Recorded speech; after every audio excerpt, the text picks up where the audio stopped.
Mobile চালাইয়া খুব রঙে আসো, মানুষের বেডি চাও, আর সারা রাত উলঙ্গ নর্তকী দেখো, আর সারাদিন টুঁটো টুটো কইরা বন্ধুদের সাথে আড্ডা দিয়া খুব একটা মোসে আসো। অপেক্ষা করো, টাঙ্গাইয়া ফিটবে। অপেক্ষা করো, রঙের গুড্ডি শেষ হয়ে যাবে। একদিন দেখবা তুমি আর যুবক নাই, হয় বৃদ্ধ হয়ে গেছো, নয় কবরে চলে গেছো। অমিনকুম মান ইউতাওয়াফা মিন ক্বাবলু অমিনকুম মান ইউরাদ্দু ইলা আরদালিল উমর। আল্লাহ তাআলা বলেন, অসংখ্য শিশু যখন যৌবনের দিকে আসতে থাকে, আমি আল্লাহ তাআলা এরই মাঝে কাউকে মৃত্যু দিয়ে দেই আর কাউকে বৃদ্ধ বানাই। সব শিশুই কি বুড়ো হয়?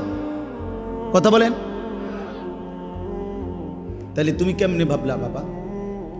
অনেক নওজোয়ান মাশাআল্লাহ,